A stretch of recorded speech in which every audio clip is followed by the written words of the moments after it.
Hello, look at these cookie cutter suburban households. That looks so pretty. What a fantastic evening. All right, let's film this video. All right, okay.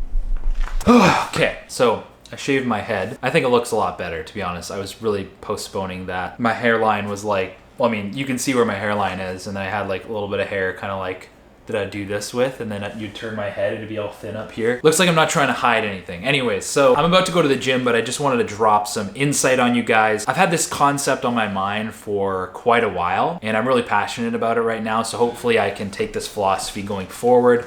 And that is the idea that self-improvement is not everything. I used to spend so much time reading self-improvement books, subscribing to self-improvement YouTube channels, self-improvement subreddits, and it was stressful, to be honest with you. I was not fulfilled. I started to ask myself, how come I can spend so much time on self-improvement books and subreddits and videos, yet still not be totally satisfied? Like, how come I don't have much of a social life? How come I'm not doing perfectly in school, etc., etc.? I had to go through this. I'm like, what gives? I'm pouring so much time into self-improvement, yet nothing's really changing. I'm not really like much better off. And then I started to realize that I'm not really doing anything.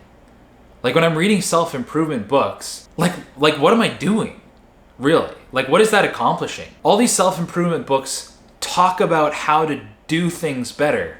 But if all you're doing is reading the book instead of actually like reading it and then applying it by doing things, you're not better off at all. I'd read r/productivity. All these productivity tips would be up there. How to organize your Google Drive. How to, make sure you're productive early in the morning. And I'd read and read and read, but I wasn't really doing anything. I did not take that advice and then apply it to real life. Self-improvement and productivity was my hobby. I wasn't actually like improving the actual things in my life and living those things, and I wasn't actually being productive in those things.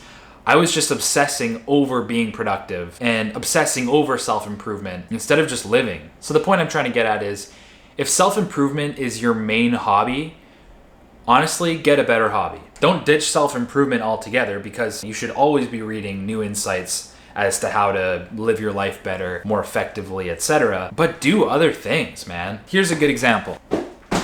Okay, so these are the kinds of books that I would buy when I was addicted to self-improvement.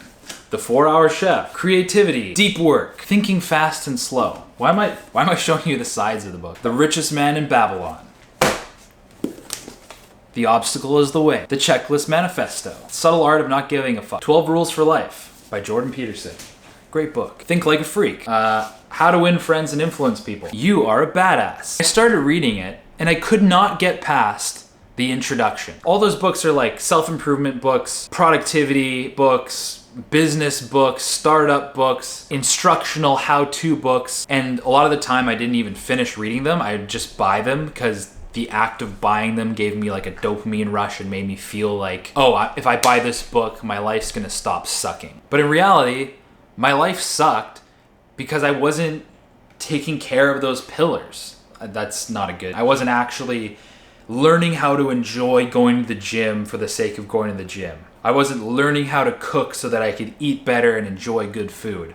I wasn't expanding my friend circle and becoming better at conversations and just enjoying the act of spending time with people. All I was doing was reading about how to do all those things better. You don't win at this by reading this. You can read this to help you with these, but these are what it's all about. The Way of Kings by Brandon Sanderson. Totally fictional, medieval fantasy, 1,200 pages. Actually, yeah, it's like 1,200 pages long of nothing but made up shit. And I am enjoying the hell out of it. This is helping me just enjoy the present moment. So anyways, I'm gonna start making videos still about self-improvement for sure, because it's like, this is a self-improvement channel, but make sure to use the advice I give you on your actual life. Make sure to hang out with friends, go to the gym, eat good food, read good literature, listen to good music, expand your mind, work hard, not too hard, be smart,